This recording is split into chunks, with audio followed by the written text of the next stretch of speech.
Hai, Assalamualaikum, apa kabar Anda semua? Bersama saya lagi Nazir bin Abdullah. Pada perkongsian kali ini saya akan kongsikan kepada sahabat semua bagaimana cara kita membuat cangkok embun. Ya, kali ini saya akan kongsikan kepada Anda semua bagaimana cara kita membuat cangkok embun. Baiklah teman-teman, untuk membuat cangkok embun pada kali ini saya akan kongsikan kepada Anda dengan menggunakan pokok ni ya. Kenal tak pokok ni? Pokok bunga raya. Baiklah teman-teman, untuk mengetahui bagaimanakah sistem cangkok embun ini dilakukan, pastikan anda mengikuti perkongsian saya ini hingga selesai. Okey, jom kita teruskan. Pastikan anda jangan skip ya. Okey, jom kita teruskan.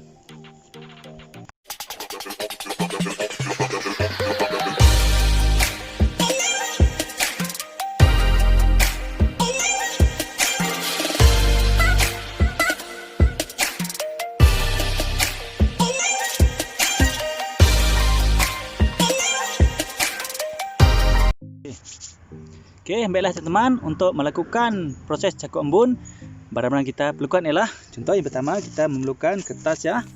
Kertas macam ni, kertas ya. Okey, untuk kita membungkus nanti. Yang kedua kita memerlukan gunting. Yang ketiga kita memerlukan pisau, dan kita memerlukan tali ya. Untuk mengikat apa-apa jenis tali saja, yang penting kita boleh menggunakan untuk mengikat. Okey, yang penting sekali kita memerlukan pokok. Ya, di sini pokok bunga raya ya.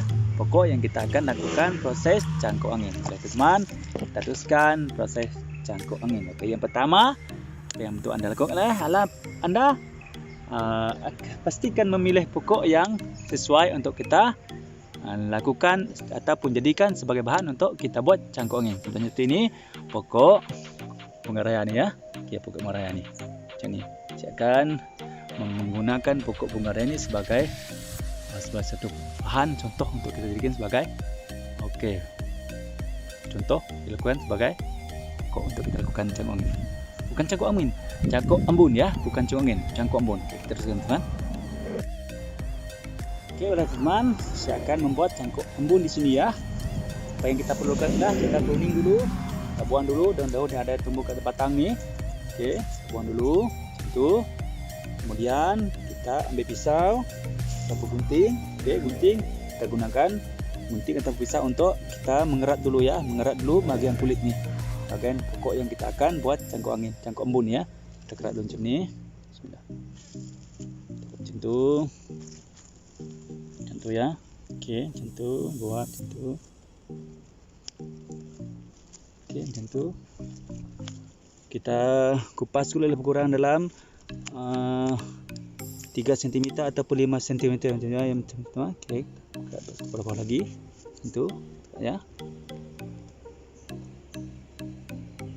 Okey, macam tu. Okey, kita kerat. Okey, kerat ya. Gunting boleh juga, dengan pisau boleh juga, macam tu. Okey, macam tu. Okey, kemudian kita kupas dulu ya, bisa boleh juga. Itu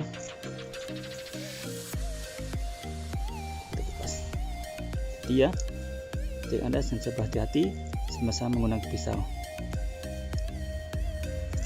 Okey, macam tu. Okey, itu ya.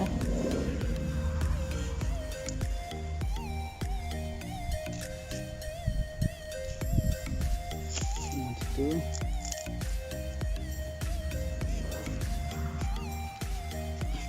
Saya berhati-hati ya.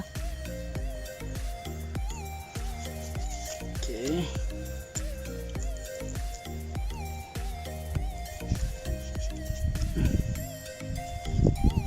Itu. Okey. Itu, kemudian kita kikis ya. Kikis satu bahan yang macam ada blender di sini ya. Batang ni kikis sampai ke isi kayu pada batang pokok bunga ni. Kikis. Sehingga apabila kita memegang nanti tak ada lagi rasa licin ya.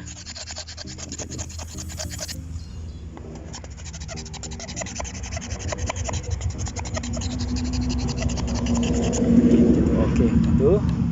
Ladang macam tu, kita pegang macam ni kan, kita sentuh macam ni, tak ada lagi rasa licin. Okey, warna itu dah cukup ya. Kemudian yang kita perlu lakukan ialah kita akan bungkus ya. Okey, kita akan bungkus dengan kertas tadi. Okey, kita bungkus dengan kertas ni. Okey, kita balut macam tu. Okey ya, kita balut macam tu. Macam tu. Balut je.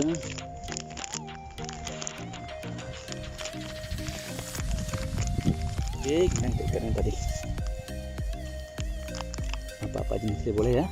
Kita boleh juga mengikat dengan kertas. Okey, tidak ada masalah.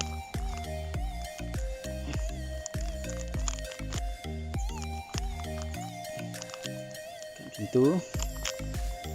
Kuat ya.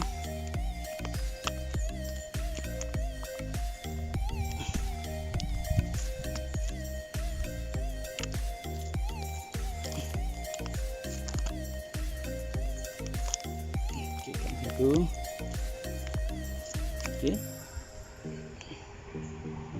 Nah, itu tu.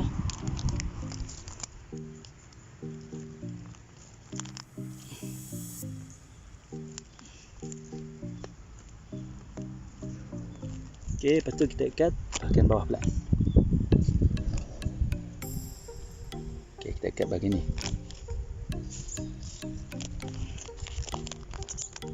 Ya.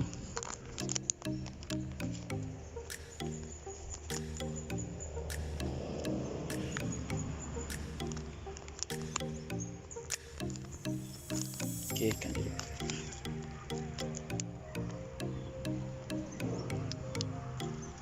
Ini dinamakan cangkok embun ya.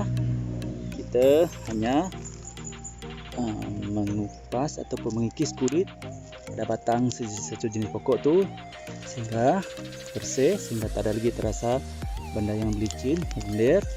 Dan kita ikat dengan, kita bungkus dengan kertas ya, dan ikat dengan tali. Okey, macam tu.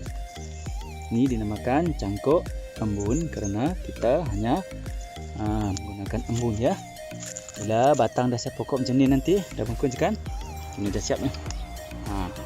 Dah sebut macam kan, dah siap kan? Okey.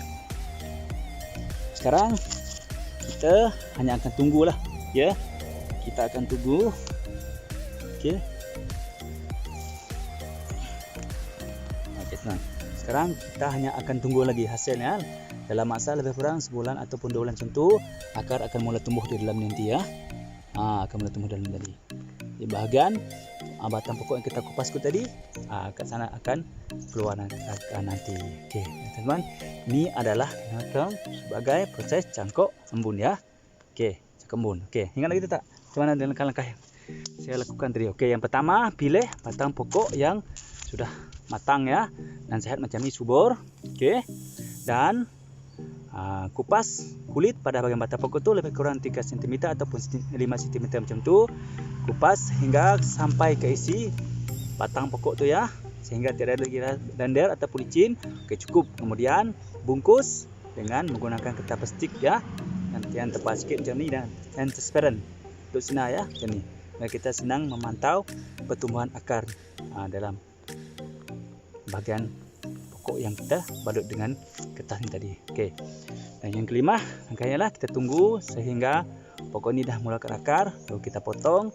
Kita boleh lakukan dua pilihan, sama ada kita tanam di dalam pasu ataupun kita tanam di atas tanah teman. Ini adalah dinamakan cangkok embun, mana kita mengharapkan embun yang berada di dalam bungkusan kertas ini nanti akan membantu mempertumbuhkan ya, proses pertumbuhan akar di dalam bahagian batang pokok yang kita bungkus ataupun kita balut dengan kertas plastik ini.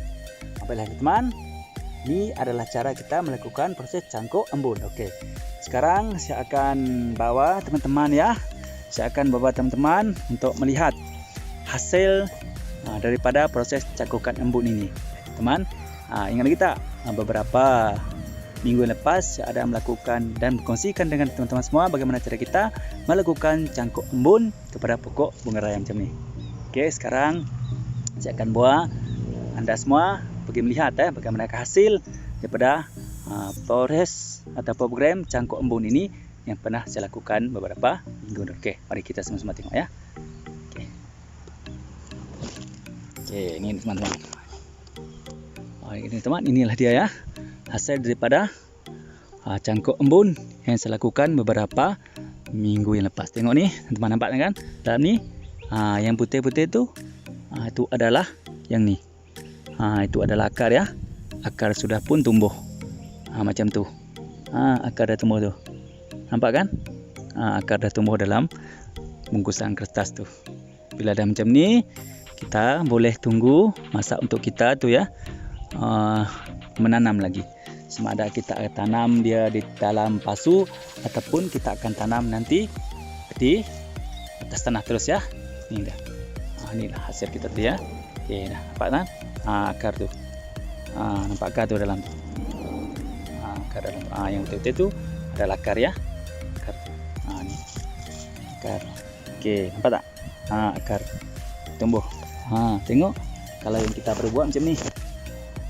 Ni yang kita baru buat kan, tak ada akar kan? Tengok tu. Ini dah ada akar tumbuh ni. Akar itu. Nampak kan? Tu akar. Akarnya tumbuh dah. Okey. Baiklah teman-teman. Saya rasa cukup sampai setakat ini dulu ya untuk perkongsian saya pada kali ini. Bagaimana cara kita membuat cangkok embun dan hasilnya ya. Inilah hasilnya ya. Ada cangkok embun yang telah saya lakukan. Ini hasilnya. Hasilnya ini adalah akar ya. Yang ini adalah akar yang dalam ni. Yang betul ini adalah akar ya. Okey, teman-teman, seperti biasa, sekiranya anda merasakan perkongsian daripada saya ini bermanfaat kepada anda, sila klik tombol subscribe dan klik tombol loceng supaya anda akan menjadi orang yang pertama dapat mengikuti ataupun menerima perkongsian terbaru daripada channel saya ini. Oleh teman-teman, kepada anda yang belum subscribe, sila subscribe ya. Kerana subscribe itu sangat mudah. Sama-samalah kita berkongsi ilmu yang manfaat supaya kita juga akan dapat manfaatnya, insya-Allah. Baiklah teman, berjumpa lagi pada perkongsian saya akan datang. InsyaAllah saya akan bawa anda nanti berkongsi ya bagaimana kita melakukan program pemotongan ya pada hasil cangkok embun ini, dan sama ada saya nanti akan menanam di dalam pasu ataupun saya akan menanam di atas tanah. Sama-sama nanti ya saya akan bawa kepada anda semua bagaimana kita ataupun apakah proses seterusnya kita boleh lakukan kepada bahan cangkok embun ini nanti ya. Semua ya. Sama-samalah kita berselawat kepada Nabi Muhammad SAW. Semoga kita sama-sama mendapat manfaatnya ya. Bismillahirrahmanirrahim. Allahumma shalli ala sayyidina Muhammad wa ala sayyidina Muhammad. Teman, jumpa lagi di perkongsian saya akan datang. Salam satu bis. Assalamualaikum. Bye bye.